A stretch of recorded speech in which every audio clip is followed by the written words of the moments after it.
Le Seigneur fidèle soit apporté toute la reconnaissance pour sa grâce merveilleuse, pour les cantiques merveilleux que nous pouvons écouter et chanter avec la chorale. Nous voulons encore saluer tous fraternellement, cordialement, dans le nom précieux de notre Seigneur Jésus-Christ. Et nous vous souhaitons à tous les bienvenus de partout, de tous les pays, de beaucoup de pays, de langues, de nations, et aussi tous ceux qui sont en ligne partout et qui ont part avec nous à l'écoute de la parole de Dieu aux réunions. Que Dieu nous bénisse ensemble. Nous avons déjà entendu des cantiques merveilleux et c'est un désir profond dans notre cœur de nous rapprocher du Seigneur et de le rencontrer ce soir. Et aussi de lui exprimer notre reconnaissance. Nous avons déjà entendu parler du nom doux de Jésus. Et nous voulons aussi entonner des cantiques et commencer avec le cantique 10. Oh, comme ce nom résonne merveilleusement.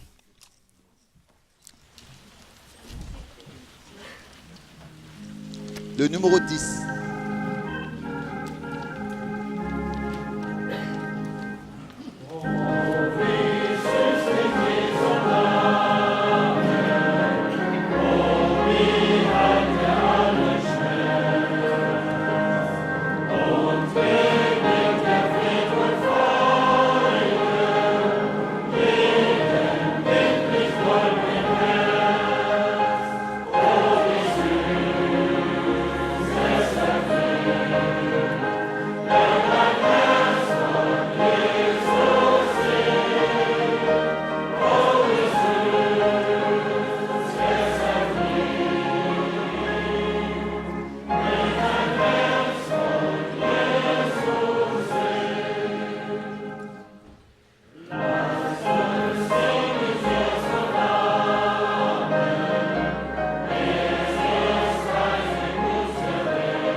Oui, c'est ainsi réellement. C'est une joie quand nous pouvons entonner et entendre ces cantiques de louange qui résonnent pour l'honneur du Seigneur. L'âme se sent bien, le cœur exalte et crie de joie parce que le Seigneur a fait de grandes choses en nous. Nous voulons continuer à louer son nom avec le cantique numéro 16.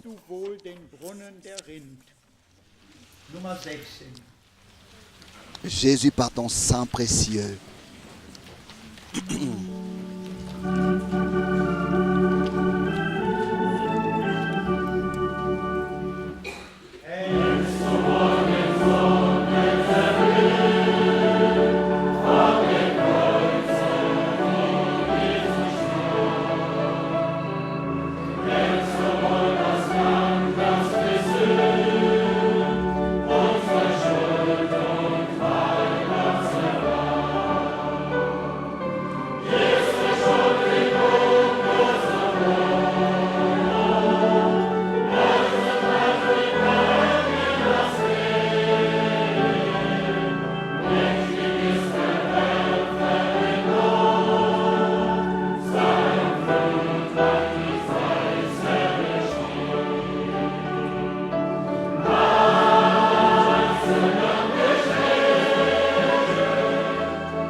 Amen.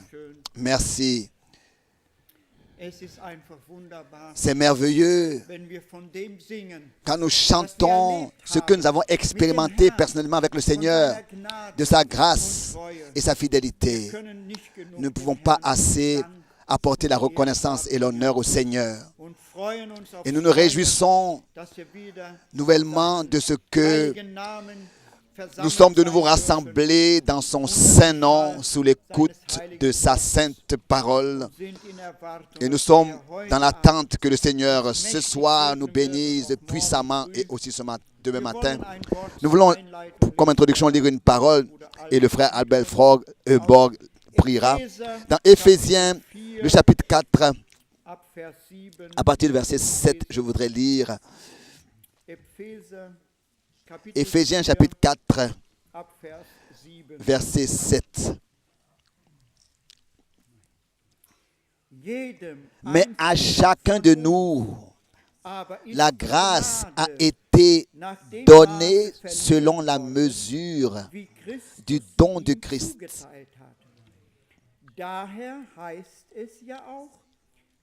C'est pourquoi il est dit, étant monté en haut, il a amené des captifs et il a fait des dons aux hommes. Or, que signifie il est monté? Sinon qu'il est aussi descendu dans les régions inférieures de la terre. Celui qui est descendu, c'est le même qui est monté au-dessus de tous les cieux, afin de remplir toutes choses. Et il a donné les uns comme apôtres, les autres comme prophètes, les autres comme évangélistes, les autres comme pasteurs et docteurs, pour le perfectionnement des saints en vue de l'œuvre du ministère de l'Église. Traduction allemande. Et de l'édification du corps de Christ, jusqu'à ce que nous soyons tous parvenus à l'unité de la foi et de la connaissance du Fils de Dieu, à l'état d'homme fait, à la mesure de la stature parfaite de Christ. Jusqu'ici, la parole de Dieu. Que le Seigneur puisse bénir cette parole et l'accomplir en nous. Nous nous levons pour la prière. Nous avons entendu sa parole précieuse et nous tous, nous voulons ensemble remercier notre Dieu pour ce qu'il a fait, pour ce qu'il nous a promis, pour sa présence, de ce que ce soir, il reçoive ce qui lui revient de plein droit, avec chacun de nous, qu'il puisse visiblement et d'une manière qu'on puisse le sentir, se manifester parmi nous, en chacun individuellement, qui sommes ici tous rassemblés, présents. Nous voulons ensemble prier dans ce sens. Père Céleste, nous te remercions de ce que ce soir, ensemble, ici, nous pouvons être rassemblés dans le précieux nom de notre Seigneur Jésus-Christ.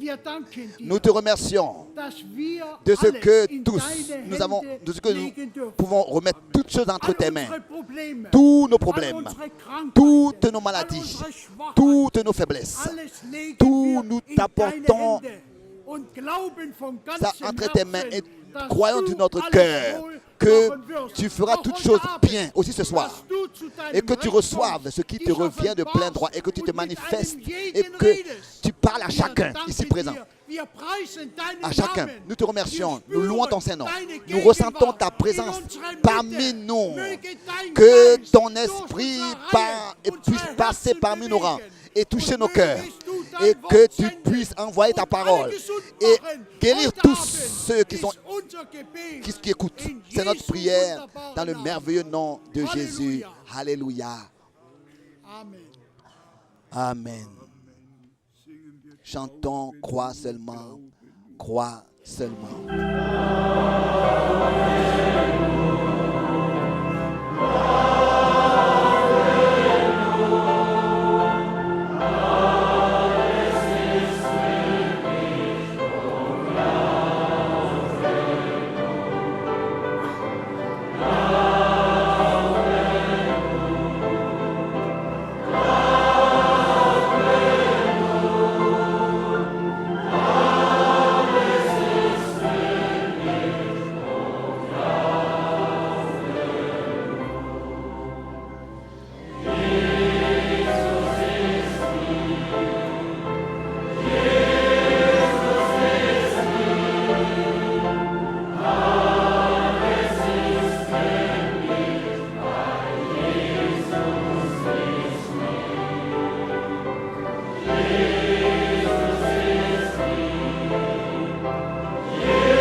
Encore ce cœur, tu es digne.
Amen.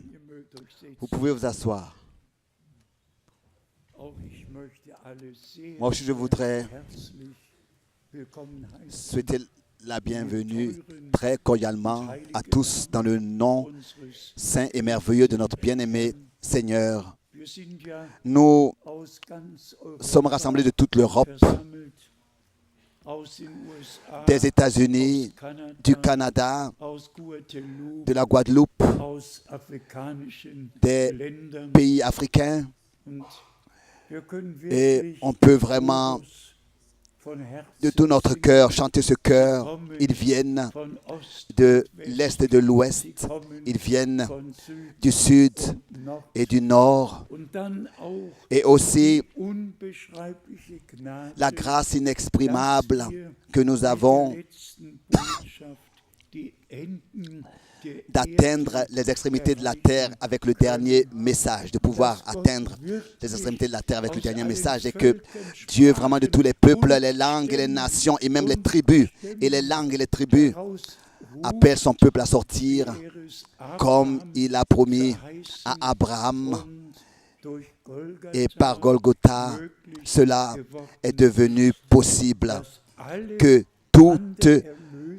toutes les nations ont part à la rédemption, peuvent avoir part à la rédemption par la grâce de Dieu.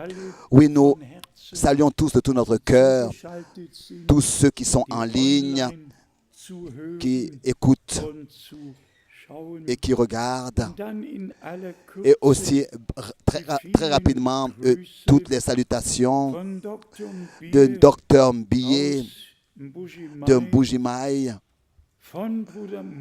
du frère Mwamba de Kolwezi, du frère Jacques d'Abidjan, Dr Lokita, et encore d'autres frères de l'Irlande très particulièrement. Ils nous saluent avec Jérémie, le chapitre 39, et ensuite des frères de Harare et de frères de Marseille, le frère Etienne Genton de l'Italie. Que Dieu le bénisse particulièrement aussi pendant la traduction maintenant.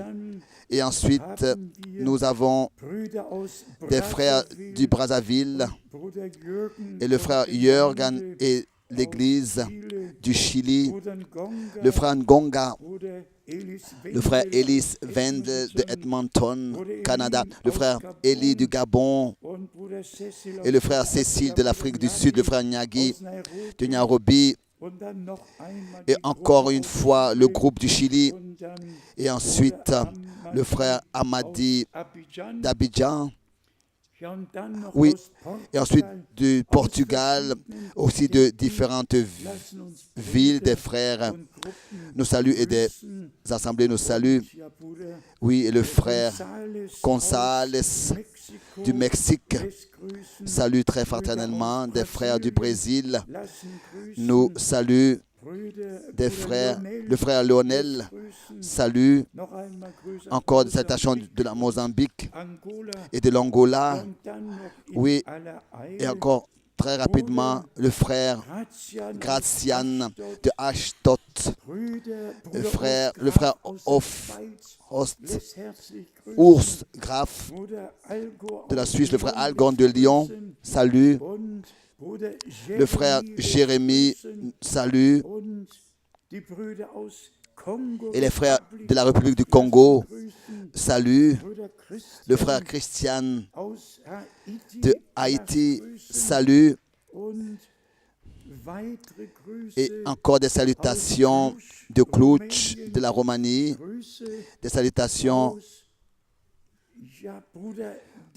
Oui, le frère David, le frère Pino David salue. Des frères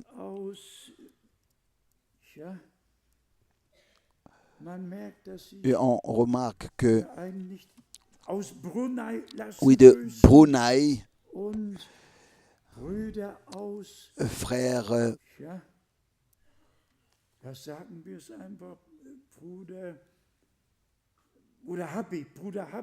le frère Habib salue. Et encore une fois des frères du Congo, des frères et sœurs Germa saluent fraternellement. Le frère Michalov salue. Le frère Matende salue. Le couple de la Moldavie nous salue. Des frères de Durban nous saluent. Encore une fois, des frères de la Roumanie nous saluent. Et encore des salutations de Durban. Le frère Joseph d'Atlanta salue. Et encore une sœur. Et le frère du Portugal nous salue. Nous avons encore un frère de l'Afrique du Sud qui nous salue. Ensuite, le frère Caleb du Nigeria. Le frère Katsaf salue. Le frère Zindo salue. Et le frère Philemon salue. Salutations de la Suède.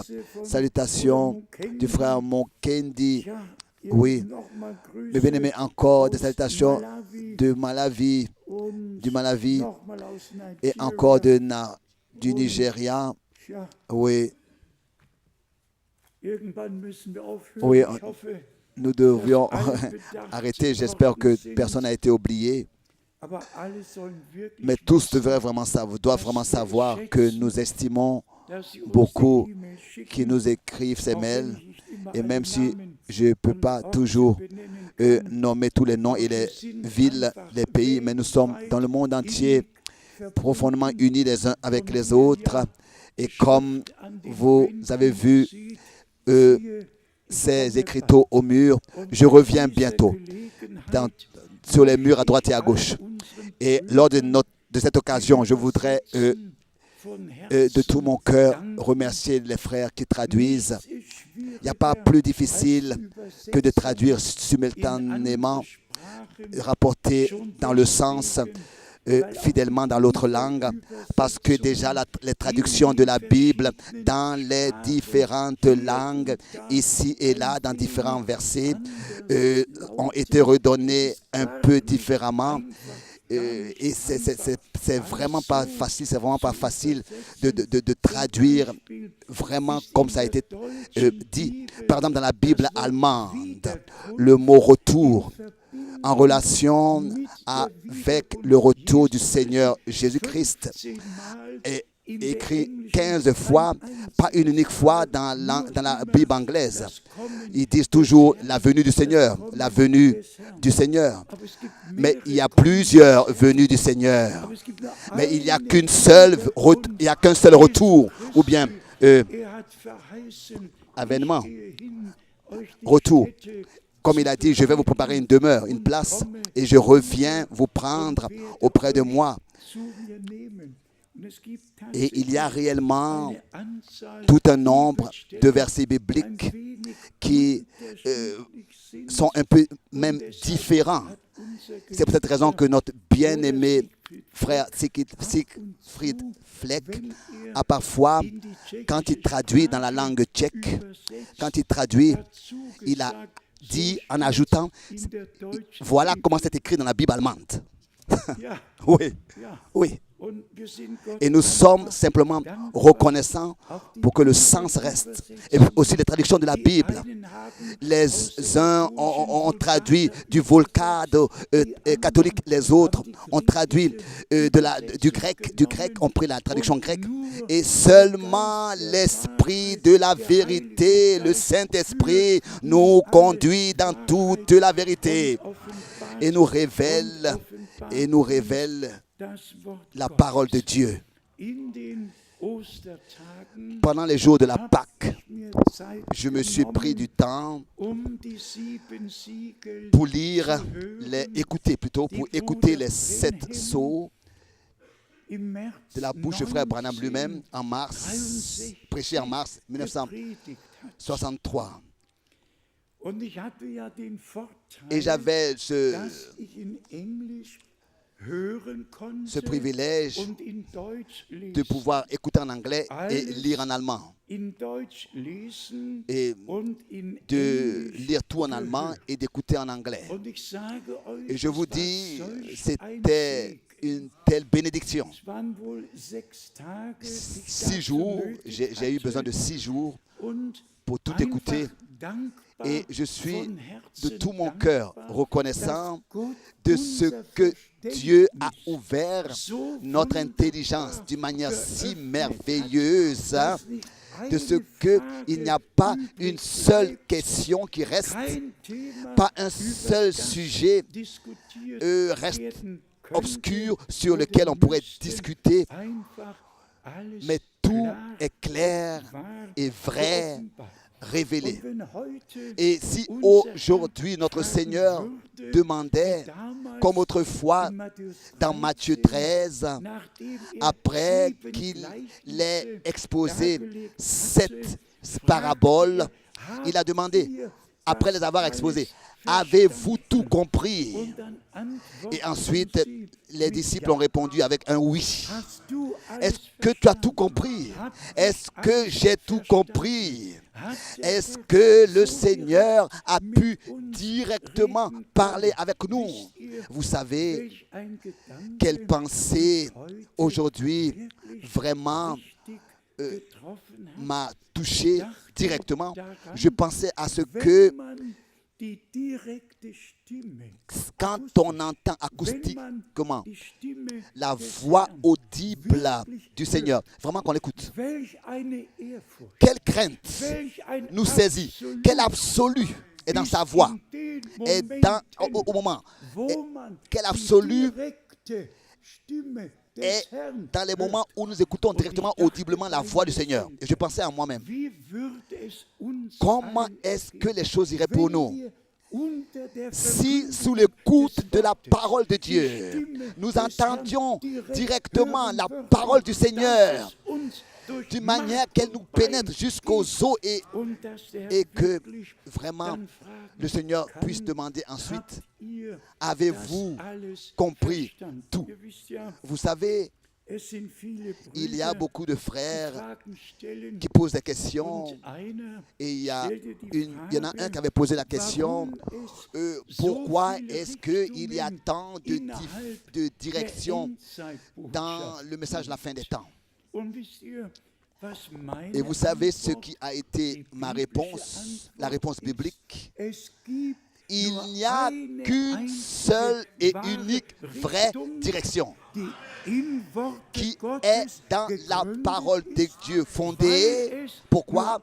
Parce qu'il n'y a qu'une seule vraie Église et la vraie Église est porteuse et elle est le pilier, l'appui des vérités divines et tel que nous l'avons lu dans son Église, le Seigneur n'a pas établi des spécialistes, mais des apôtres, des prophètes et des pasteurs, des docteurs et des évangélistes. Pour quelles raisons? Pour discuter, pour inventer, pour prêcher des fausses doctrines? Non. Pour le perfectionnement des saints en vue de l'édification du corps de Christ, pour que l'Église, par la grâce de Dieu, puisse atteindre la perfection. Et ça, c'est justement l'objectif du message divin pour lequel Dieu, le Seigneur lui-même, a envoyé d'une manière particulière et a utilisé d'une manière particulière Frère Branham. Et je pensais au 7 mai 1946, alors que l'ange de l'Éternel, dans la lumière surnaturelle, est descendu et qu'il a salué Frère Branham avec cette salutation: que la paix soit avec toi, ne crains pas, ne crains pas. Je suis envoyé à toi de la présence de Dieu pour te donner le mandat. Le mandat, oui. L'ordre. C'est vraiment merveilleux. Je devais aussi penser au 14 mai 1948, alors que l'État d'Israël fut fondé et Ben Gurion a donc déclaré l'État d'Israël et a informé le monde que les Juifs ont désormais un pays natal dans lequel ils peuvent revenir. Et notre Seigneur l'a dit, n'est-ce pas? Quand le figuier sera tendre, tous les autres signes des temps puissent avoir mérité notre attention. Mais la chose la plus importante, c'est le signe avec Israël. Et bien-aimés frères et sœurs, là aussi nous voyons comment est-ce que le Seigneur conduit toutes choses et comment est-ce que aussi il a un objectif qu'il suit avec aussi ce qui a été prédit par le prophète Daniel. Nous avons ici tout un nombre de mails sur les différents sujets, particulièrement qui concernent Israël, le voyage du pape, et qu'est-ce qui est dans le programme de ces hommes. On a seulement besoin de toucher quelques boutons de l'Internet et déjà on peut lire les titres. Je ne vais pas le faire. Ça ne sert à rien, c'est vraiment du blasphème.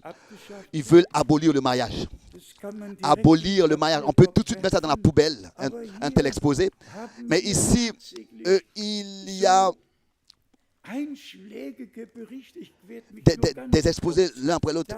Je vais brièvement m'occuper de ces choses. Pèlerinage du pape, donc qui a fait des pages. Ensuite, ça continue et ça continue jusqu'à même le voyage qui maintenant est programmé pour mai. Ça ne sert vraiment à rien de lire toutes ces choses.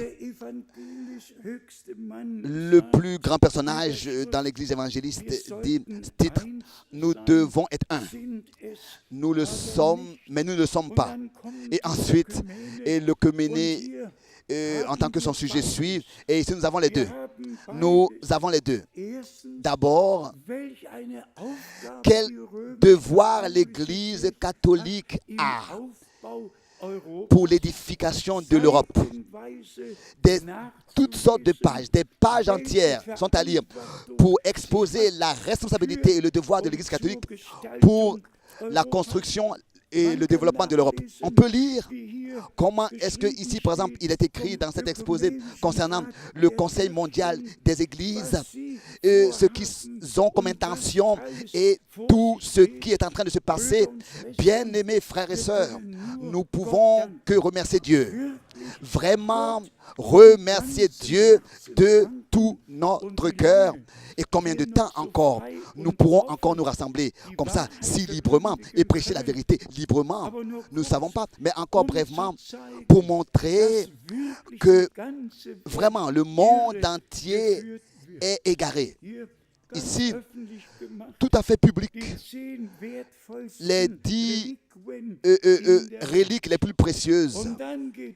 Et ensuite, il commence avec le numéro 1, les os de Pierre à Rome.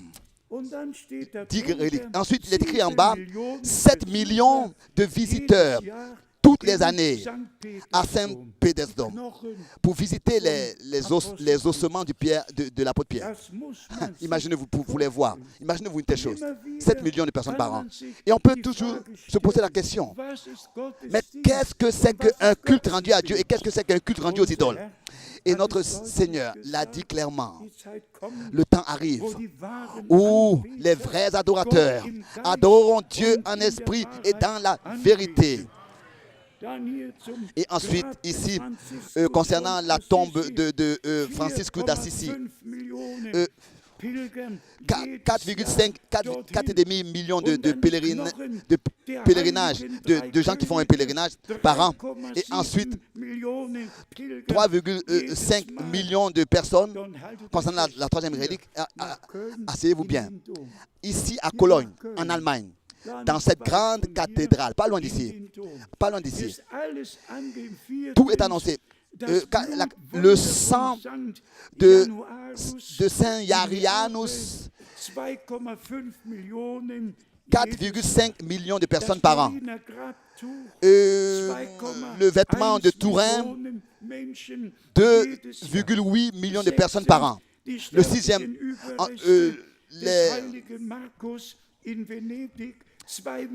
le reste de la décombe de Saint-Marc, 3 millions par an de pèlerins. Ensuite, les 7 marches de Golgotha. 7 marches de Golgotha. Donc, Helena, la mère de Constantin, aurait donc apporté les 7 marches de Golgotha. Et ensuite, ils sont à Venedig. Et ce sont 2 millions de personnes par an qui vont comme ça en tant que pèlerins. Ensuite, la huitième relique, les épines, les clous qui ont cloué notre Seigneur à la croix, 1 million par an vont visiter là. Et partout, que des reliques. 9e relique, la sainte robe de Jésus à Trier. C'est une ville ici en Allemagne, dans notre pays.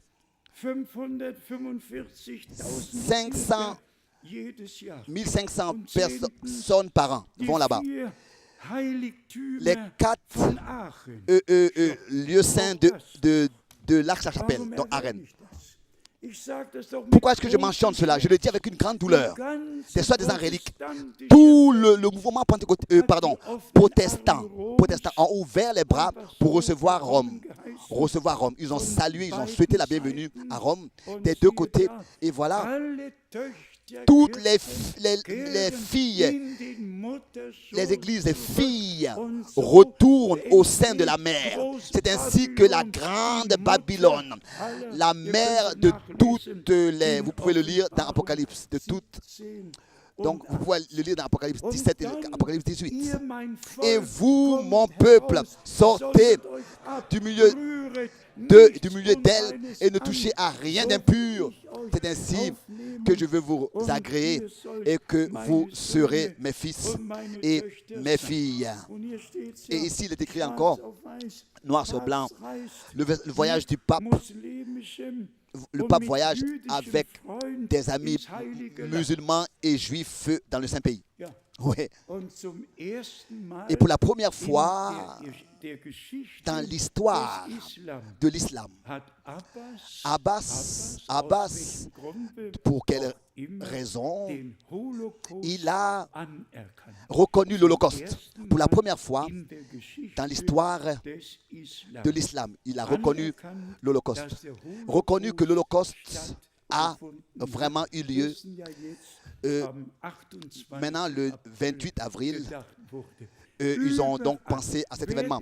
Partout, les balances sont remises pour qu'un contrat de paix soit possible et sera possible tel que cela a été annoncé à l'avance dans Daniel chapitre 9 au verset 27, tel que cela a été prédit, Daniel 9 au verset 27, et nous vivons vraiment dans le dernier laps du temps de l'histoire du salut, et nous pouvons toujours de nouveau remercier Dieu. Toutes ces autres articles, je ne vais même pas les lire, même si ici c'est écrit en grand titre, les paroles du pape sont l'évangéliste, sont l'évangile. Non, c'est incroyable tout ce qui est dit et tout ce qui est écrit. Et le monde entier est égaré et nous sommes reconnaissants et encore une fois reconnaissants pour le grand privilège que nous avons dans ce temps d'avoir trouvé grâce devant Dieu, d'écouter sa parole, de croire ses promesses, de croire sa parole et de savoir que Dieu a fait une alliance avec nous. Et cela sur la croix à Golgotha. Et que notre Seigneur pouvait dire, ceci est mon sang, le sang de la nouvelle alliance. Et s'il vous plaît, acceptez cela. Aucun élu peut être séduit. Séduits seront seulement tous ceux qui ont rejeté la vérité. C'est à eux que Dieu envoie une puissance d'égarement. C'est ainsi que c'est écrit. Tous ceux qui ont accepté de tout leur cœur la vérité divine, ils la reçoivent aussi alors révélée, parce qu'ils l'ont reçue dans leur cœur. Ils la reçoivent alors révélée. Revenons à la parole de Matthieu 16, verset 16. Il est écrit dans Matthieu que le Seigneur lui-même l'a dit, n'est-ce pas? Je bâtirai mon église et les portes du séjour des morts ne prévaudront pas sur elle. Non, ils seront contre nous, c'est vrai, mais ils ne pourront pas nous surmonter parce que le Seigneur a déjà surmonté tout, a déjà vaincu tout. Alors qu'il fut ressuscité, par sa résurrection, la preuve a été apportée qu'il est le vainqueur de Golgotha et qu'il a ôté l'aiguillon de la mort. Et qu'il a vaincu la mort et qu'il pouvait dire je vis et vous devez aussi vivre. Bien-aimés frères et sœurs, si nous lisons cette expression, voici, je viens bientôt, alors on doit tous sincèrement dire, ça ne suffit pas seulement que nous disons, bon, le Seigneur revient bientôt. Non. Est-ce que toi, tu as fait des expériences personnelles du salut avec Dieu? Est-ce que tu as expérimenté réellement une conversion à Christ? Est-ce que l'Esprit de Dieu a pu te convaincre du péché? Est-ce que tu as versé des larmes alors que tu as reconnu ton état réel devant Dieu? Et avec Paul, dans Romains chapitre 7, est-ce que tu as pu dire, moi, pauvre homme, qui me délivrera de ce corps de mort? Il est écrit que l'évangile sera prêché pour que la repentance soit faite et que des personnes viennent à la foi, à la vraie foi. Nous ne venons pas comme ça, nous n'entrons pas comme ça dans le royaume de Dieu et dire bonsoir ou bien bonjour, bien-aimé Seigneur.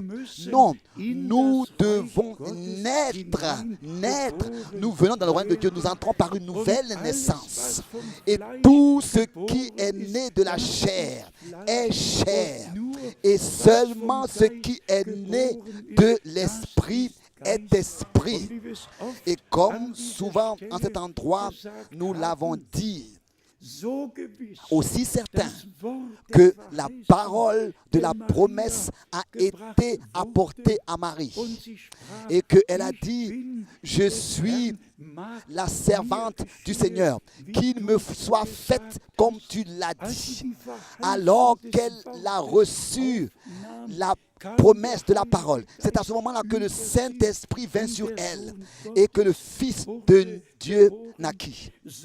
C'est ainsi aussi avec tous ceux qui expérimentent dans la foi et reçoivent le pardon de leurs péchés. Ils ont la grâce de recevoir la semence incorruptible de la parole de Dieu dans leur cœur pour que ensuite le Saint-Esprit vienne sur nous et pour créer la vie de Dieu lui-même dans notre âme. Et que, avec véracité, avec un cœur honnête, nous pouvons dire, avec Paul, je suis crucifié avec Christ. Ce n'est plus moi qui vis, c'est Christ qui vit sa vie par moi. S'il vous plaît, comprenez bien. Je veux que tous ceux qui écoutent la parole de Dieu dans ce temps croient et fassent toutes ces expériences-là avec Dieu. Car c'est ainsi qu'il est écrit, ceux qui furent prêts, celles qui furent prêtes entrèrent. Pas seulement voici, je viens bientôt, est important, mais notre préparation, il est écrit ensuite, et son épouse s'est préparée. Et il lui a été donné de se revêtir d'un fin lin éclatant pur. Donc, nous voulons de tout notre cœur croire que Dieu était en Christ et a réconcilié le monde avec lui-même et que le sang saint, le saint sang a coulé pour le sang de la nouvelle alliance a coulé pour l'église de la nouvelle alliance et que nous sommes le troupeau ou bien la troupe rachetée par le sang dans ce temps par la grâce de Dieu. Le Seigneur nous a appelés à sortir, nous a mis à part. Sinon, nous ne serions pas ici aujourd'hui. Sinon, nous ne pourrions même pas croire, comme le dit les Écritures et ce qui dit l'Écriture. Mais nous continuerons à marcher dans le chemin large avec tous les autres, dans l'opinion, dans la conviction que tout est en ordre. Non, au Seigneur notre Dieu soit apportée la reconnaissance de ce que nous avons la grâce de croire les promesses directes pour cette époque, pour ce temps, pour ces jours, et que nous allons les voir dans leur accomplissement. Et tel que le Seigneur, aussi dans l'épître aux Corinthiens, dans 1 Corinthiens chapitre 12, au verset 28, a parlé de l'Église. Dieu, dans l'Église, a établi les ministères, apôtres, prophètes. Et frère Branham a réellement, dans une prédication, exactement cité les 5 ministères par leur nom et il a même décrit comment est l'évangéliste, comment est l'apôtre, comment est-ce que tous ces hommes-là qui ont reçu ces ministères particuliers-là, comment aussi leur apparition extérieure est et leur devoir et comment est-ce qu'ils sont.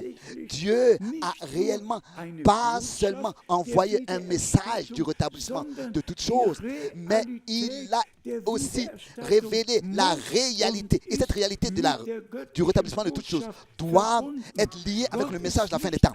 Dieu n'est pas un Dieu de théorie. Dieu est un Dieu de réalité.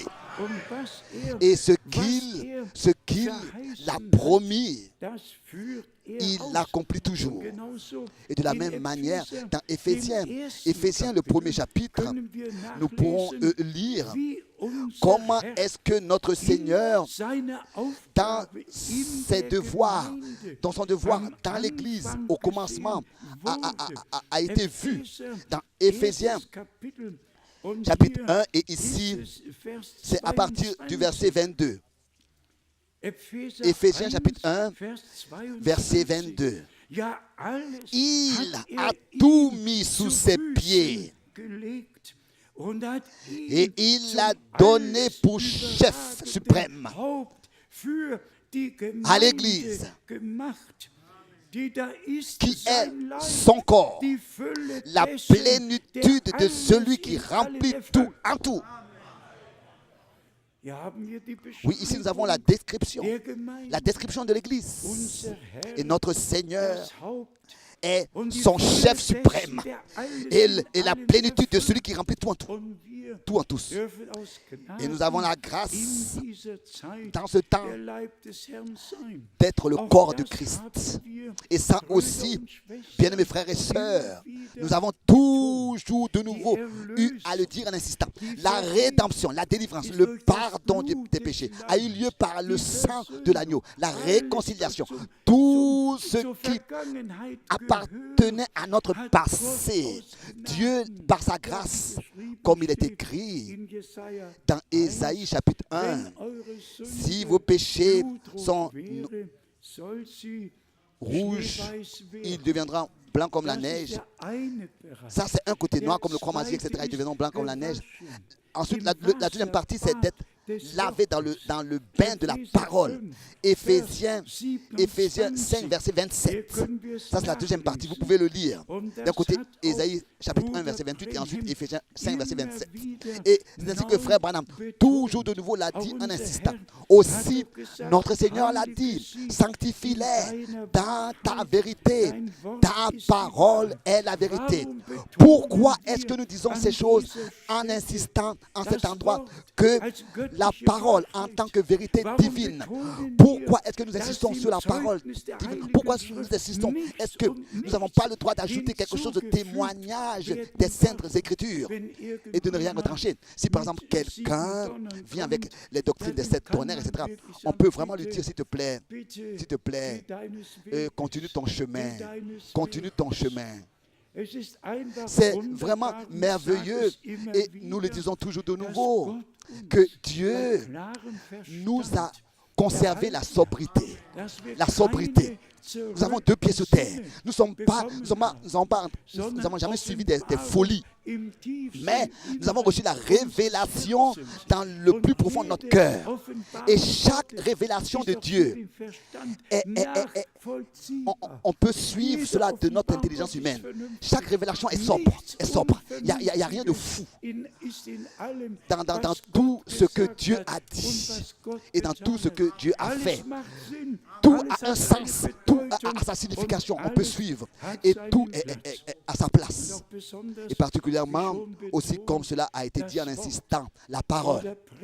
Frère Branham devait toujours placer la parole sur le chandelier et insister sur la parole et dire au commencement était la parole.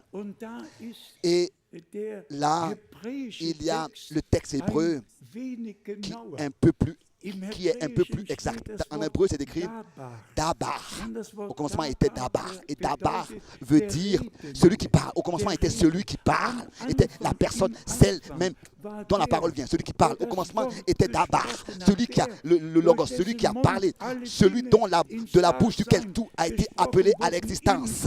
En lui et par lui, tout a été appelé à l'existence, tout a été créé. Les choses visibles et les choses invisibles. Il a prononcé, il a dit que la lumière soit, la lumière fut. Comme c'est écrit dans le psaume 33. Revenir au commencement, il s'agit de revenir au commencement, revenir à celui qui a parlé, revenir à notre Dieu, revenir à celui qui était au commencement. Et ici, il est écrit au verset 27, dans Éphésiens chapitre 5, au verset 27. Éphésiens chapitre 5, verset 27.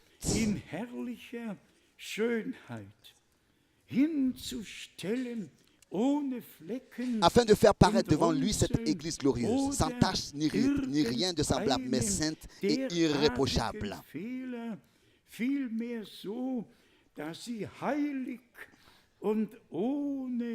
Sainte et irréprochable, la fin du verset 27. Une parole importante, adressée à nous, adressée à l'Église. Et aussi la parole de Romains 3, verset 4.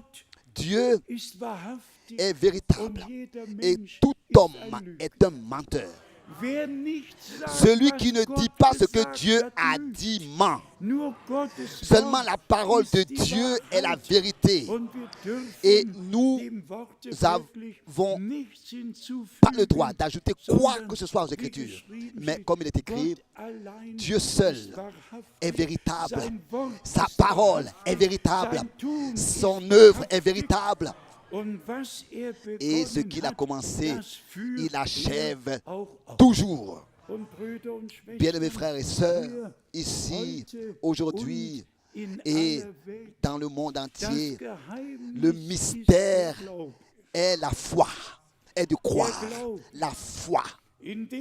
Au moment où Dieu avait parlé à Abraham, la foi était présente.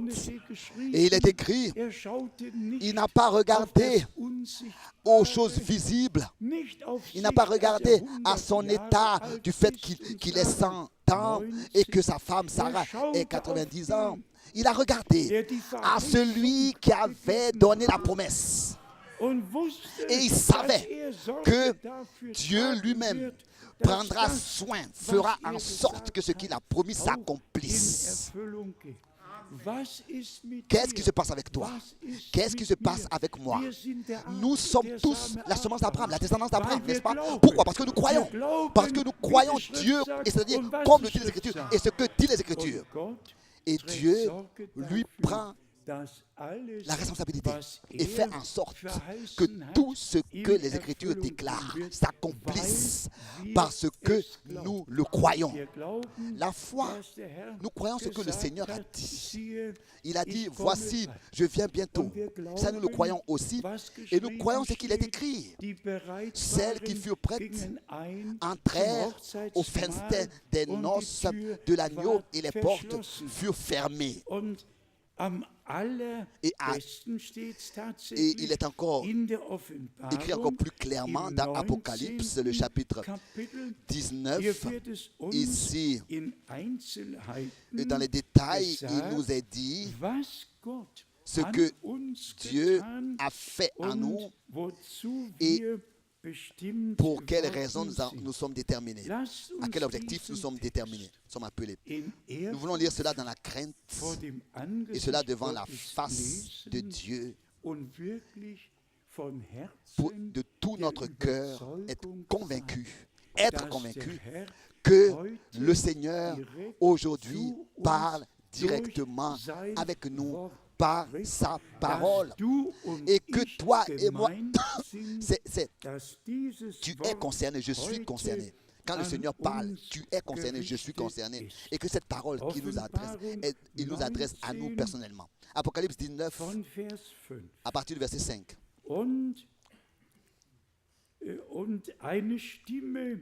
Et une voix sortie du trône, Apocalypse 19, verset 5, disant, louez notre Dieu, vous tous, ses serviteurs, vous qui le craignez, petits et grands.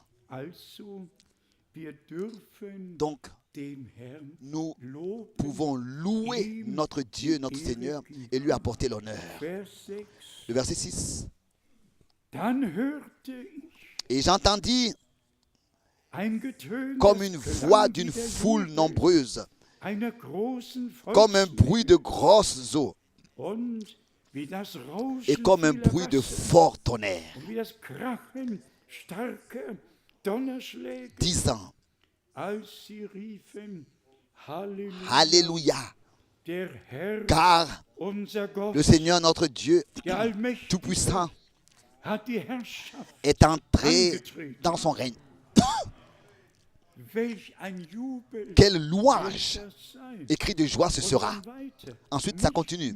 Pas seulement quand il s'agit de son trône et de son règne, mais quand il s'agit aussi du festin des noces de l'agneau. Il y a la louange. Au verset 7. Réjouissons-nous et soyons dans l'allégresse. Et donnons-lui gloire, car les noces de l'agneau sont venues et son épouse s'est préparée.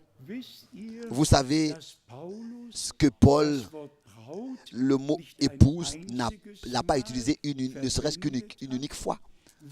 Est-ce que vous savez qu'il n'a pas utilisé ne serait-ce qu'une unique fois le mot épouse? Est-ce que vous savez que Frère Branham a utilisé le mot épouse plus de 100 fois? Parce que nous vivons dans le temps maintenant. Il s'agit de l'appel à sortir de l'épouse de l'agneau. Maintenant, à la fin du temps de la grâce, Paul avait le devoir d'écrire tout concernant l'Église, dans l'Église ordonnée, tout concernant les anciens, les diacres, tout ce qui concerne le devoir du mari, de la femme, comment est-ce qu'on doit utiliser les dons de l'esprit et comment est-ce que cela se passe, etc. Le message de l'heure dans notre temps n'est pas seulement le rétablissement, mais l'appel à sortir, comme il est écrit ici, et son épouse s'est préparée. La fin du verset 7. Et s'il vous plaît, acceptez cela dans la foi. Acceptez ce qui va suivre dans la foi. Au verset 8.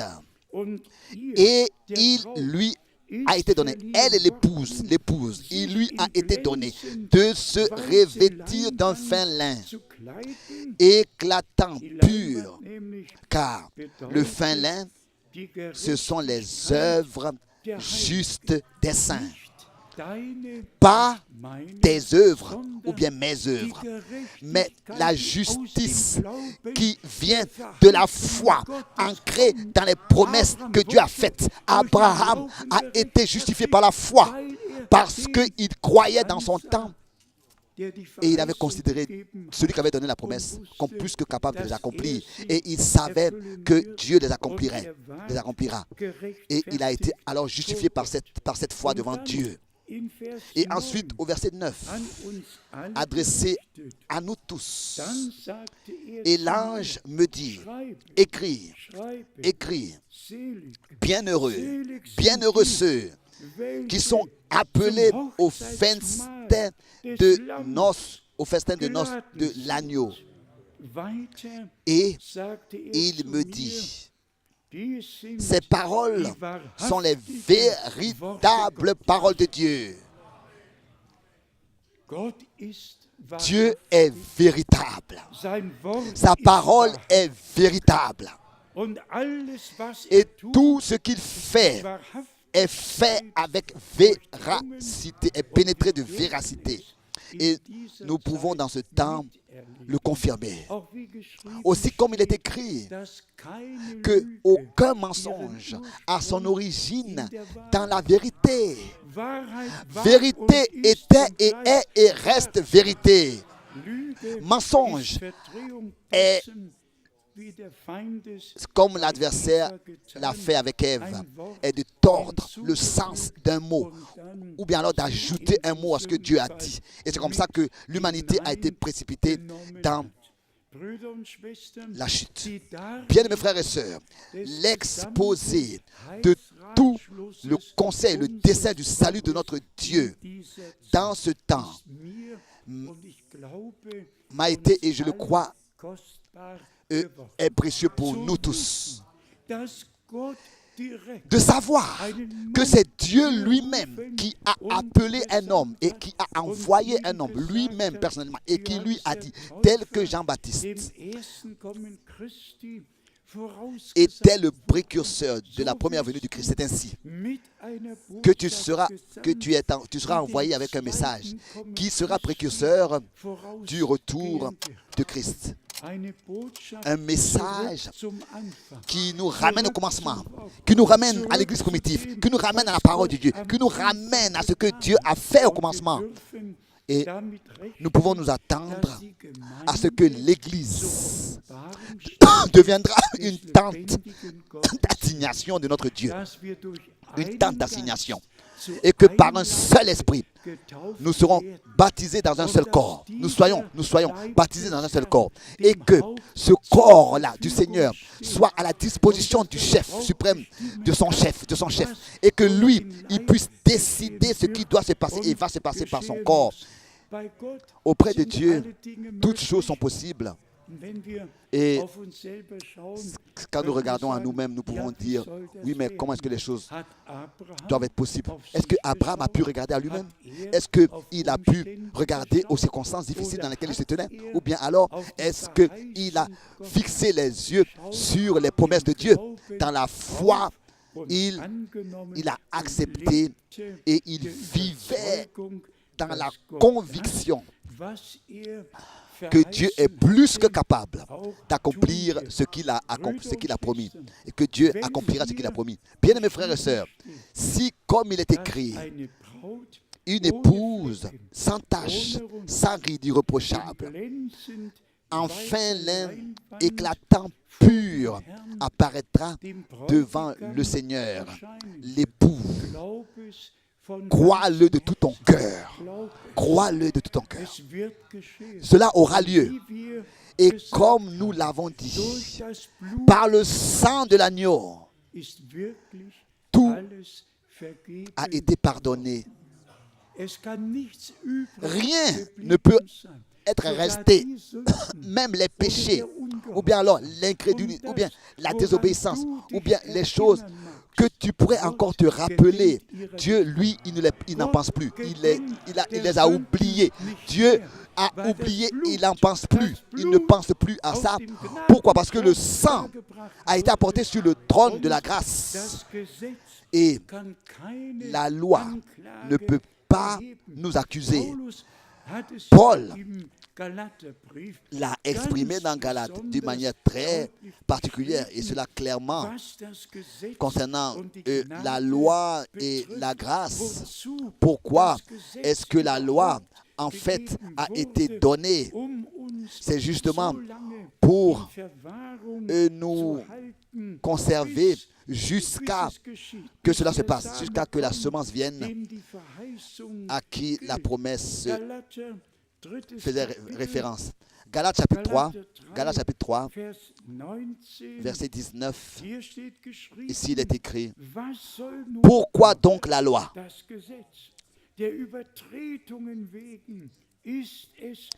Elle a été donnée ensuite à cause des transgressions, jusqu'à ce que vint la postérité à qui la promesse avait été faite. Elle a été promulguée par des anges au moyen d'un médiateur. Or, le médiateur n'est pas médiateur d'un seul, tandis que Dieu est un seul. C'est merveilleux. Et lisons encore le verset 23 et le verset 22 d'abord. Mais l'Écriture a tout renfermé sous le péché, afin que ce qui avait été promis, donc ce qui avait été promis, fut donné par la foi en Jésus-Christ à ceux qui croient. simplement en raison de la foi. Ensuite, le verset 23, avant que la foi vînt, nous étions enfermés sous la garde de la loi, en vue de la foi en vue de la foi qui devait être révélée plus tard. Encore le verset 24. Ainsi, la loi a été comme un pédagogue pour nous conduire à Christ, afin que nous fussions justifiés par la foi.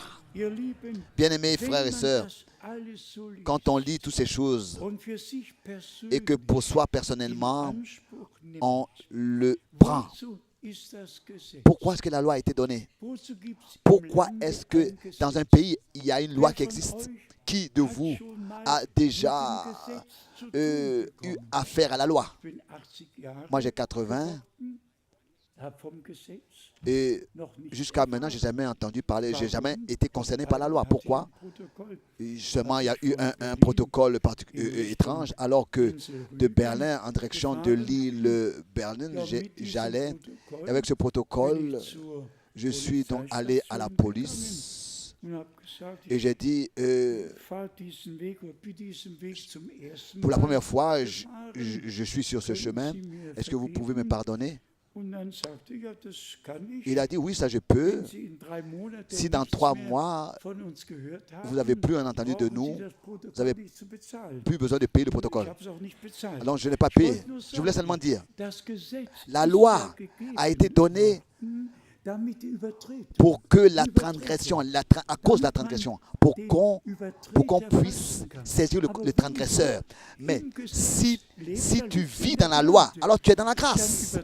Alors tu ne peux rien transgresser parce que tu observes la loi. C'est ça la grâce. Et nous sommes reconnaissants. Il n'y a pas, c'est pas un joug que Dieu nous met pour nous obliger. Non, il a exprimé sa grâce pour que nous puissions rester dans le cadre de sa parole et vivre dans le cadre de sa parole et ne pas transgresser la parole du Seigneur par exprès. Nous pensons ici à Hébreux 10. Seulement celui qui pêche volontairement, qui avec exprès pêche, alors cela ne lui sera plus pardonné. Mais je connais vraiment très peu, ou bien on ne devrait pas le dire, mais des gens qui pêchent vraiment avec exprès, volontairement, qui ont péché volontairement, et cela au corps du Seigneur, au corps du Seigneur. Mais ça, on doit les remettre entre les mains de Dieu. Ce sont des exceptions, Mais en général, tous les enfants de Dieu vivent dans la grâce. Ils ne vont jamais pouvoir volontairement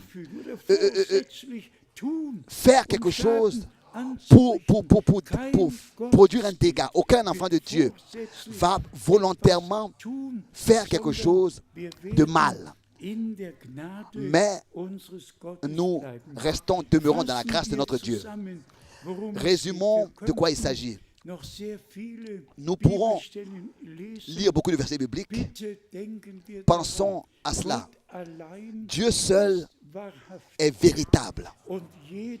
Et chaque homme est un menteur. Dans chaque religion, partout.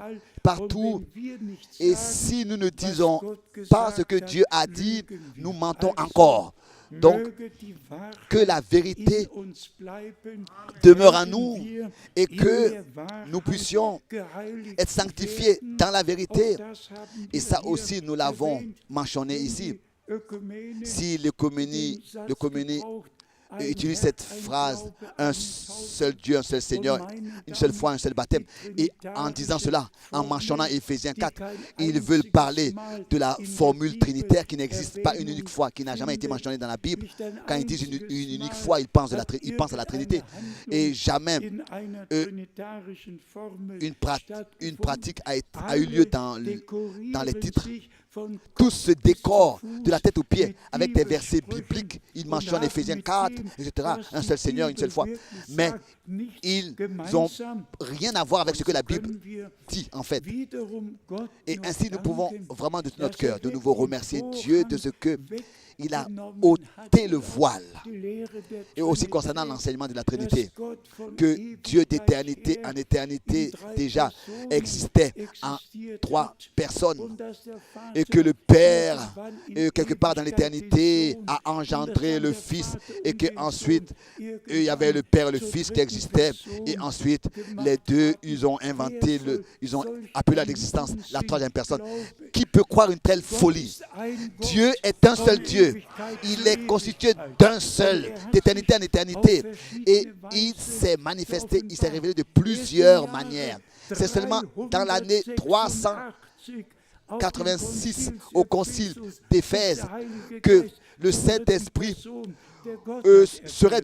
a été déclaré comme la 3e personne de la Trinité, comme la 3e personne de la divinité. Imaginez-vous cela, seulement en 386 au concile d'Éphèse. Qu'est-ce que nous, en tant que croyants bibliques, nous avons à faire avec un concile un dogme qui a été appelé à l'existence en 386? Un dogme. Non. Nous croyons comme les Écritures. Et seulement la parole de Dieu seule est véritable. Mais ces choses-là doivent être dites dans la prédication pour que les hommes pour que le voile leur soit ôté de leur cœur ou bien de leurs yeux, et qu'ils puissent voir comment est-ce que le peuple est trompé avec des versets bibliques qui ont été mal compris et tordus dans leur sens. Et ainsi, ils égarent les hommes avec la Bible. Imaginez, vous dites à quelqu'un qui va comme pèlerin en France ou bien à Lorge, au Louvre, des millions aussi vont là-bas, ou bien à Fatima, des millions au Portugal, des millions vont par an. Mais nous adorons en esprit et en vérité, ou bien dans la vérité. Et il y a aussi cette parole connue de notre Seigneur dans Matthieu chapitre 15. C'est en vain qu'ils m'adorent, qu'ils m'honorent, parce qu'ils ont fait de commandements d'hommes leur doctrine. Et cela est confirmé dans Marc 7, au verset 7 et 8. C'est en vain que toutes leurs prières sont apportées et tout ce qu'ils font, parce que ce sont des enseignements d'hommes qu'ils ont fait pour leurs commandements. Vous comprenez la parole de Dieu. Ils ont ôté, donc ils ont annulé la parole de Dieu à cause de leurs commandements d'hommes. Vous voyez, nous faisons le contraire. Et nous devons le dire toujours de nouveau. Dieu nous a ouvert les yeux. Dieu nous a accordé sa grâce. De ce que nous n'allions pas dans l'erreur avec tous, mais que nous puissions avoir la pleine lumière de la révélation de Dieu sur la face de Jésus-Christ, de Christ Jésus. Et combien de fois nous l'avons dit ici, dans l'éternité, Dieu, en tant qu'esprit, était seul pour lui, seul, au commencement du temps. Il est sorti de l'éternité, et il s'est manifesté en forme visible en tant que Seigneur. Et dans le jardin d'Éden déjà, il a marché et il a créé Adam à son image. Et le même qui a créé Adam à son image est allé sur la croix, était crucifié, le même. Il est devenu homme, il est devenu mortel pour nous sauver, nous qui sommes mortels, et pour que nous puissions revêtir l'immortalité. Pour que cela soit encore mentionné ici, je l'ai dit une fois, alors que le dernier pape fut élu et que les États étaient tous présents, les chefs d'État étaient présents, il y a un chef d'État qui a vraiment posé la question, mais comment est-ce que vous vous ressentez depuis que vous avez reçu l'infaillibilité? Comment est-ce que vous vous ressentez depuis que vous êtes infaillible? Et sur la photo, on le voit, on voit le pape allemand pas loin du pape présent. Et j'ai pensé, mais ce serait bien si la même personne, c'était en langue allemande que la question avait posée. Ce serait bien si elle avait posé aussi au pape allemand. Comment est-ce que vous ressentez depuis que vous avez perdu l'infaillibilité? Au pape allemand qui était à côté du pape présent. C'était bien qu'elle puisse aussi lui poser cette question. Bien, frères et sœurs, on n'a pas le droit de réfléchir à ces choses. Le monde entier est égaré. Elle aurait pu poser au pape aussi, qui n'est plus pape, comment est-ce que vous ressentez depuis que vous n'êtes plus infaillible? C'est incroyable. Nous avons la grâce de rester sobre et de comprendre que Dieu nous a secourus dans le temps de la grâce. Et qu'il n'y avait qu'un seul immortel et éternel. Et ce immortel, cet éternel, s'est manifesté à cause de nous, pour que nous devenions éternels, pour que nous devenions immortels. Mais bien, mes frères et sœurs, la dernière révélation de Dieu en forme visible. Déjà dans l'Ancien Testament, Dieu a apparu en forme visible dans un corps spirituel. C'est pour ça qu'il pouvait dire, alors qu'il est venu de la chair, avant qu'Abraham fût, je suis. Il était déjà Seigneur dans tout l'Ancien Testament, mais il est devenu serviteur. Loué et exalté soit son merveilleux nom et glorieux nom. Cela a eu lieu, tout cela a eu lieu à cause de nous.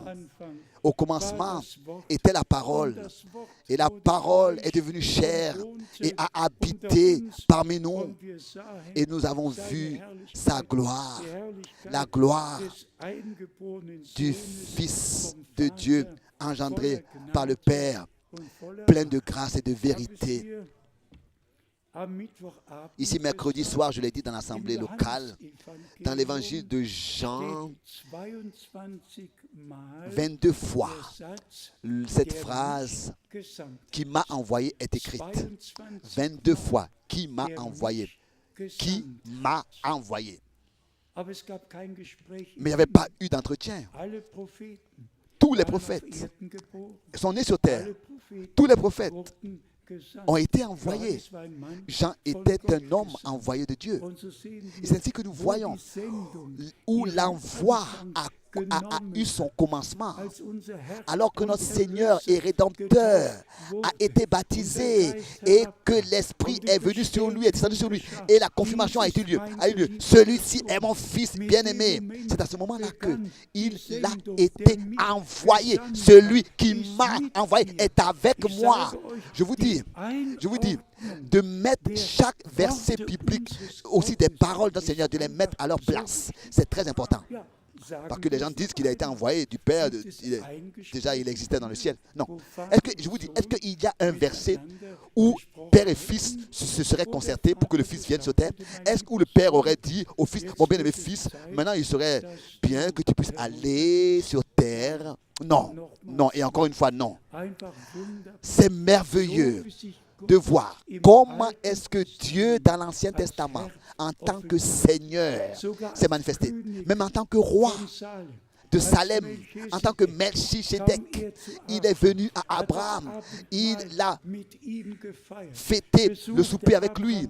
Il a visité Abraham dans Genèse chapitre 18. Il s'est assis, il s'est laissé laver les pieds et il a pris un repas avec lui.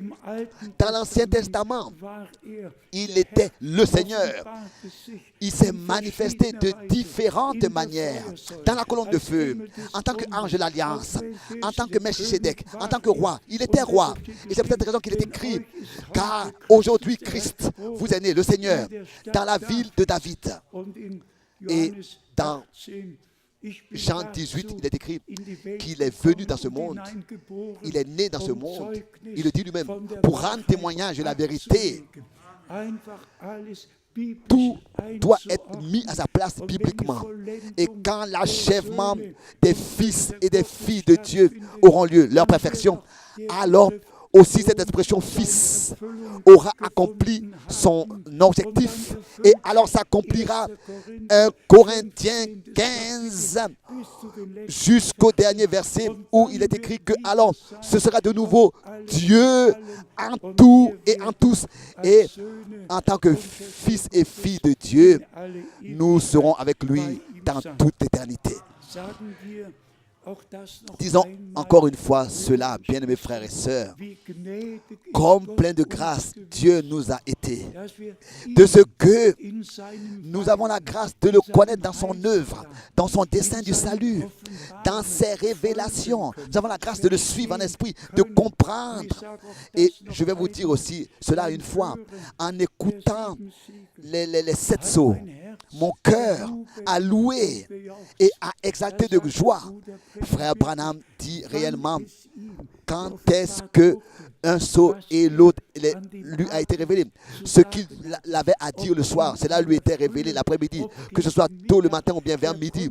Il pouvait chaque jour exactement dire que la lumière surnaturelle, la nuée, descendait dans la chambre où il était et que le Seigneur lui révélait avant la réunion ce qu'il devait prêcher le soir sur le premier, sur le deuxième, sur le troisième sceau et sur les 7 sceaux. Ce qu'il devait dire. Mon cœur a loué de joie et a exalté de reconnaissance. Je me suis noté le temps. C'était exactement 17 heures et 37 minutes. Tout ce qui a été dit dans les 7 sceaux, j'ai souligné, encore une fois, j'ai souligné en tout 17 heures. Je suis reconnaissant, ou bien 27 heures. Je suis reconnaissant et j'ai pu voir de nouveau et tout ce que le Seigneur a révélé et je lui ai donné l'honneur de ce que dans notre temps, il est descendu de cette manière dans la même colonne de feu, dans la même nuée surnaturelle comme dans l'Ancien Testament. Mais il est le même hier, aujourd'hui et éternellement pour nous illuminer le chemin comme il a fait avec le peuple d'Israël, pour que nous puissions marcher dans sa lumière avec des pas sûrs dans la foi.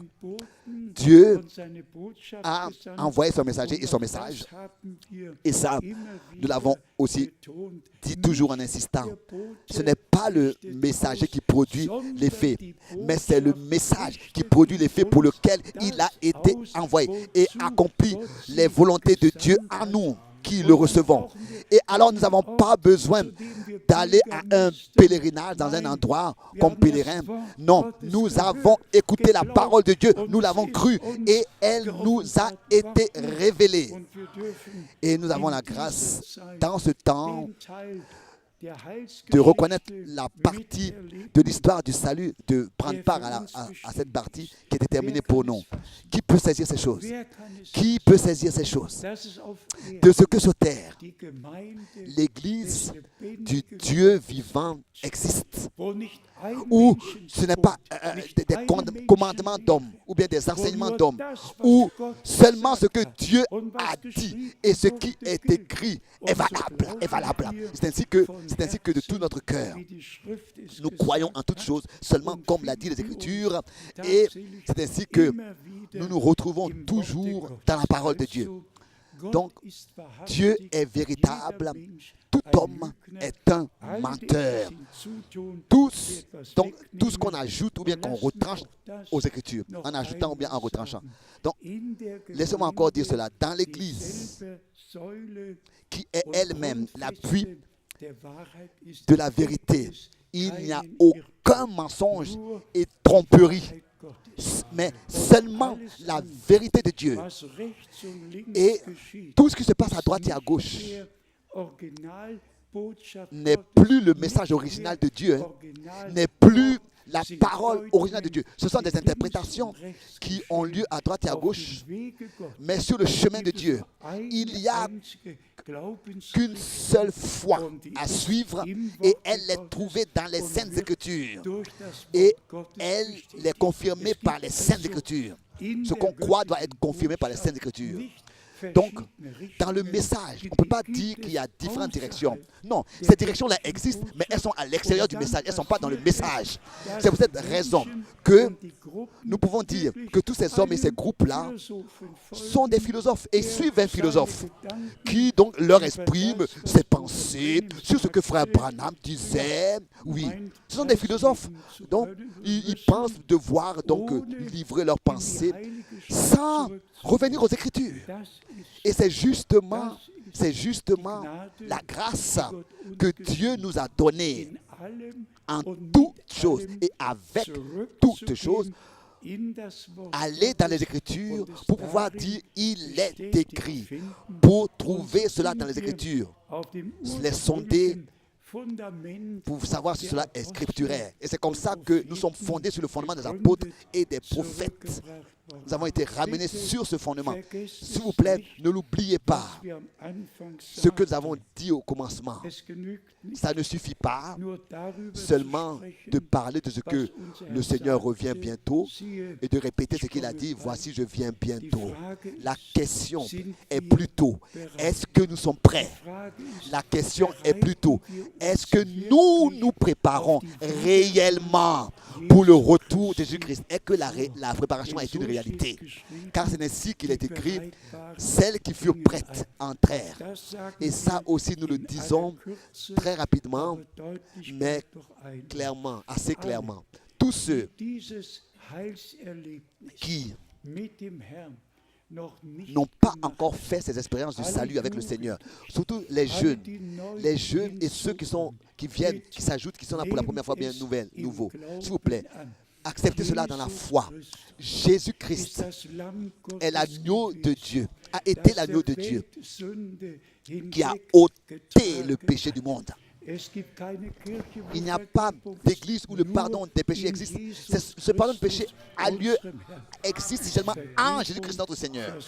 C'est en lui seul qu'il y a la grâce, qu'il y a la réconciliation, le pardon et le salut. Seulement en lui. Et ce soir encore, nous pouvons expérimenter le Seigneur. Et nous qui avons déjà fait des expériences avec le Seigneur, le Seigneur a mis dans notre cœur un désir de recevoir toujours plus de lui, Que le Seigneur nous bénisse et qu'il bénisse tous ceux qui écoutent et qui sont en ligne. Je suis reconnaissant à Dieu de ce qu'il a une église sur terre. Il a une église, vraiment. Et elle est l'appui et la colonne et l'appui de la vérité. Il a une église sur terre qui maintenant est appelée à sortir, est mise à part et qui, lors du retour de l'époux, sera prête en tant qu'épouse. Voici, je viens bientôt. Et ensuite, il est écrit, et l'esprit et l'épouse disent, viens. Donc, nous devons arriver à cet état où l'esprit, par l'épouse, peut dire, viens. Ce n'est pas seulement viens bientôt, mais c'est l'esprit qui, par l'épouse, dit, viens, Seigneur Jésus. Viens, Seigneur Jésus. Et je vous dis que bientôt, nous allons l'expérimenter. J'attends l'achèvement de l'Église épouse dans nos jours, et particulièrement donc dans notre temps, et particulièrement ceux qui ont un travail de traduction. Que Dieu vous bénisse, qui vous accorde à tous la compréhension juste pour les Écritures. Si tous dans cette salle, on leur posait la question dans chaque langue, avez-vous compris tout de la bonne manière? Alors nous pourrons dire tous ensemble, oui Seigneur, oui Seigneur. Nous avons tous bien compris tout ce que tu as dit dans ta parole, nous l'avons bien compris. À lui, le Seigneur fidèle, le Dieu fidèle, soit à lui seul l'honneur et la louange pour ce qu'il a déjà fait et pour ce qu'il fera encore par sa grâce. Alléluia. Amen. Amen. Nous voulons nous lever et persévérer dans la prière. Je ne sais pas si notre frère Jean-Claude veut chanter un cantique. Venez devant, ce serait bien. Venez. Nous avons consacré notre temps au Seigneur. Nous nous examinons dans la présence de Dieu. Et je vous répète encore une fois, tous ceux qui n'ont pas encore personnellement expérimenté la grâce de Dieu, ceci est le soir, ceci est l'heure. Le Seigneur appelle, venez à moi, vous tous qui êtes fatigués et chargés. Je vous donnerai du repos pour vos âmes. Pardon. Jetzt hören wir in Französisch. Nous écoutons Ja, en français maintenant, kein oui. Problem. Oui, c'est bien.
Amen. Oui. Dans un strophe, il était écrit Jésus revient bientôt. Jésus revient bientôt. C'est merveilleux. Quand est-ce que nous entendrons un cantique en langue, en russe, donc en russe? Nous sommes ici rassemblés internationalement, parfois en espagnol. C'est merveilleux de ce que nous sommes internationaux. Nous pouvons ici être rassemblés ainsi. Et nous remercions vraiment tous les frères et toutes les sœurs dans les différentes langues qui ont de la patience avec nous et qui écoutent et de tout leur cœur reçoivent tout tel que cela nous a été donné de Dieu, tel que nous l'avons reçu de Dieu, de ce que de tous les peuples, les langues et les nations, nous soyons rassemblés ainsi. Quelle grâce! Et nous pouvons racheter le temps. Nous voulons maintenant courber les têtes. Si nos sœurs ont un cantique sur le cœur, venez devant, chantez-le, et ensuite nous allons prier pour tous ceux qui veulent consacrer leur vie au Seigneur. Pour tous ceux qui veulent consacrer leur vie. Acceptez aussi pour tous ceux qui ont des difficultés, qui ont des problèmes, qui ont des requêtes, où vous ne savez plus quoi faire.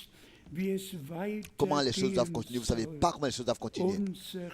Notre Seigneur est aujourd'hui présent pour vous mettre la conviction dans votre cœur pour ce que vous devez faire. Car il vous met la conviction dans votre cœur. Car il a dit, je suis avec vous tous les jours jusqu'à la fin du monde. Et il accomplit sa parole. Et cela aussi, où il est écrit, remets tes voies au Seigneur et fais-lui confiance et il fera tout bien. Et aussi cette parole, mettez tous vos soucis sur le Seigneur car il prend soin de vous. Aussi cette parole, tous ceux qui aiment Dieu, toutes choses, à tous ceux qui aiment Dieu, donc toutes choses servent au bien de ceux qui aiment Dieu. Alors nous faisons confiance, nous croyons qu'il nous a fortifiés ce soir et nous ne serons pas confus car nous avons mis notre confiance en lui. Nous verrons la confirmation de sa parole, car qu'il nous soit fait selon notre foi ferme. À lui le Seigneur soit tout l'honneur. Tout concourt au bien, tout concourt au bien de ceux qui aiment Dieu. Wenn wir wandeln im Herrn, Gottes Wort unserer Stern, oh, wir schwinden da dunkel und graun, denn lenkt jeden Schritt, seine Gnade geht mit, bei uns allen, die folgen und trauen. Folgen und trauen, wird zum Siegen und schauen.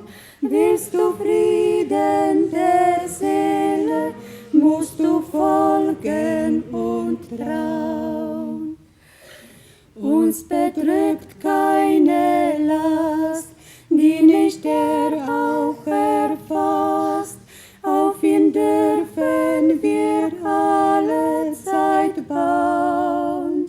Er hat Segen bereit, auch im Kreuz und im Leid, wenn gehorsam wir folgen und trauen. Folgen und trauen, wird zum Siegen und schauen. Willst du Frieden der Seele, musst du folgen und trauen. Einst wird er offenbar seiner wartenden Schar, die den König in Schöne soll schauen. Einen Platz auf dem Thron, ja, das Reich und die Kron gibt er denen, die folgen und trauen. Folgen und trauen, wird zum Siegen und schauen. Willst du Frieden der Seele, musst du folgen und trauen. Folgen und trauen, wird zum Siegen und schauen. Willst du Frieden der Seele, musst du folgen und trauen. Et nous disons Amen à ce cœur, à ce cantique.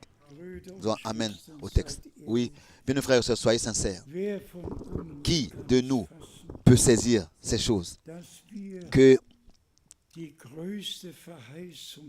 Nous avons la grande promesse que le Seigneur notre Dieu, dans les 7 écrits aux églises a donné. Écoutez, écoutez. Apocalypse, le chapitre 3,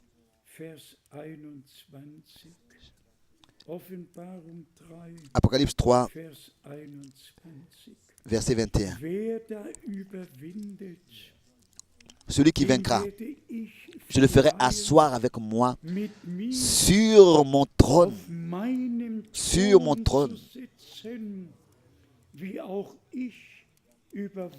comme moi j'ai vaincu et me suis assis avec mon Père sur son trône.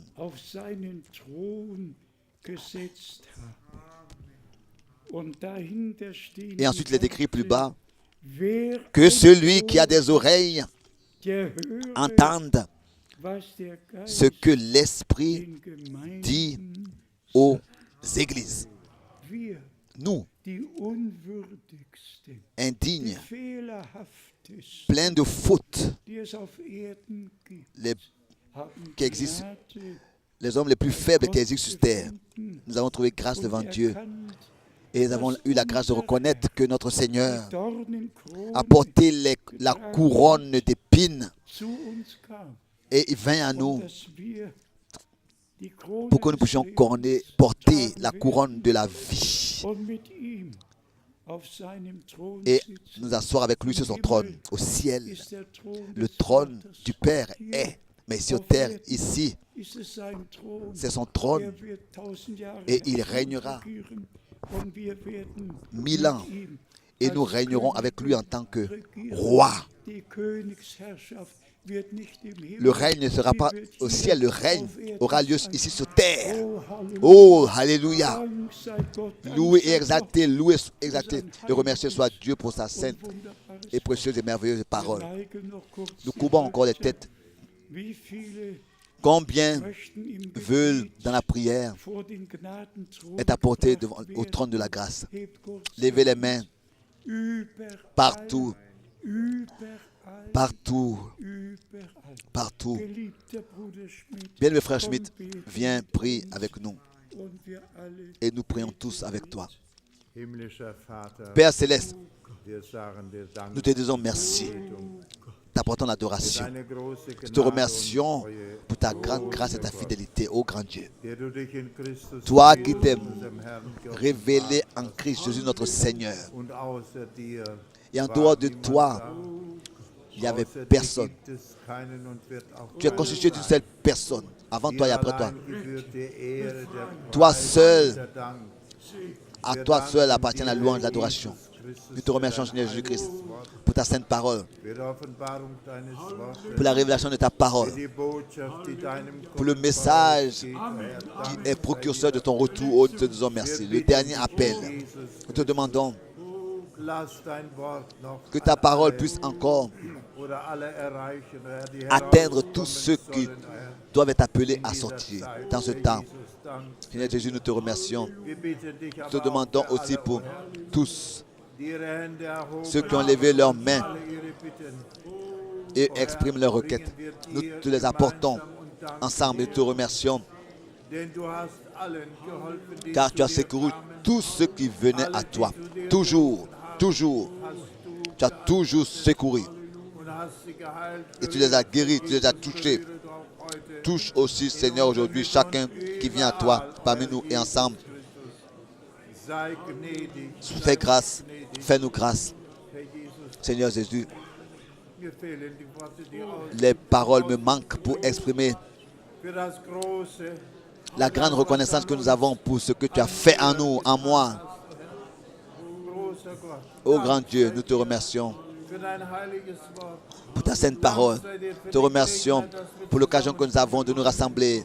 Nous te remercions, Seigneur, de ce que nous n'avons pas besoin d'aller quelque part de quelconque, mais de venir à toi, le Dieu vivant. Loué et exalté sois-tu. Amen. Fais-nous grâce.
Que les dernières paroles aussi aient touché nos cœurs.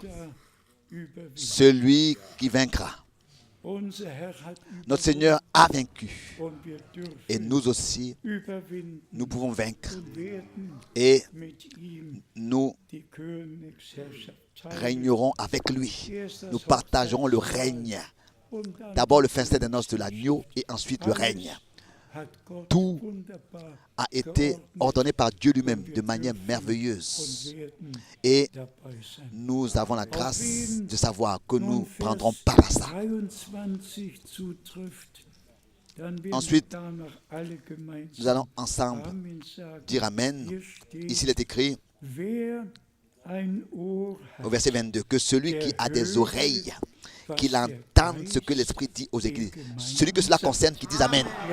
Nous avons entendu, nous croyons, nous avons entendu ce que l'Esprit dit aux églises.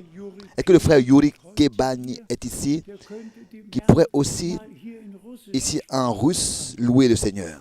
Remercier le Seigneur. Oui. Viens s'il te plaît, viens devant, bien-aimé frère. Que Dieu nous bénisse. Nous prions tous avec le frère. Tous nous prions avec le frère. Et nous remercions le Seigneur. Dieu a aussi ouvert les portes à l'est. Il a tout ouvert. Alléluia. Alléluia. Oh Dieu.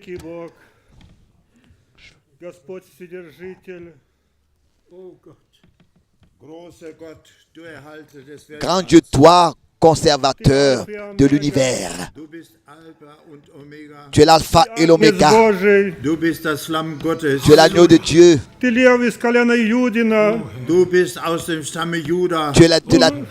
lion de la tribu de Juda. Tu es en tout notre Dieu, notre Seigneur. Tu es notre Rédempteur.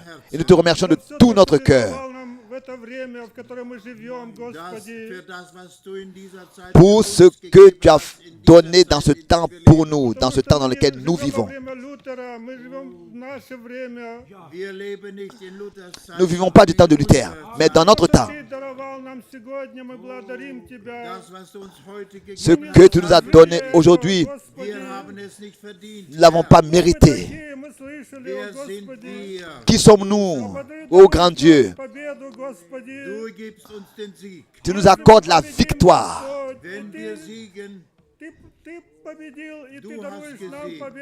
Car toi tu as vaincu et ta victoire est notre victoire. Nous allons nous asseoir avec toi sur ton trône. Nous te remercions.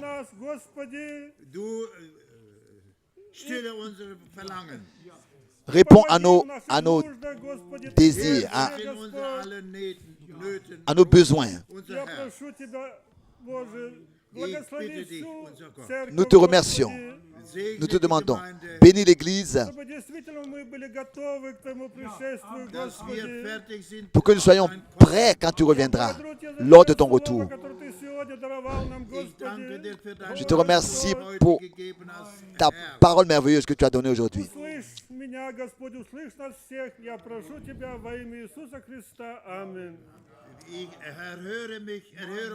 Exauce-nous tous. Et nous te le demandons au nom de Jésus-Christ. Amen.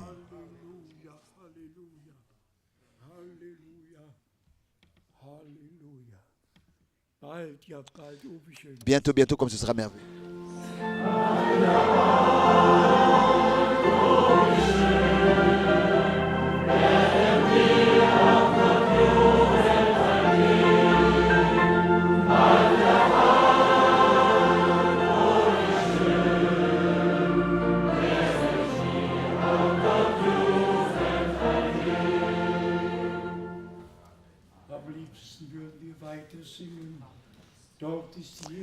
Je pourrais encore chanter ce chœur.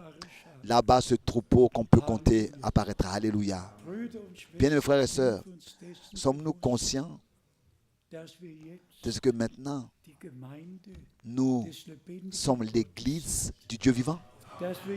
et que maintenant nous sommes l'épouse de l'agneau et que maintenant nous prêtons l'oreille au dernier appel et que nous avons la grâce de croire à lui, notre Dieu, soit l'honneur. Je vois ici, il y a encore une annonce à faire. Je crois que le frère Harry Schmidt voulait ou devait la donner. Qui veut lire? Ici, il est écrit. En fait, ça devrait être fait à la fin, dit à la fin et au commencement. Au commencement et à la fin. Il est écrit. Ici, nous demandons à tous les frères et sœurs qui prennent part au voyage en Israël, pour Israël, après la réunion, de rester ici et d'aller devant. Donc, tous ceux qui vont en Israël, après la réunion, venez devant. Vous allez donc recevoir votre billet, sans lequel vous ne pouvez pas voyager. Donc nous demandons à tous les frères et les sœurs qui prennent part au voyage pour Israël, après cette réunion, maintenant après la réunion, de rester dans la salle et de venir devant. Chantons encore. Louange.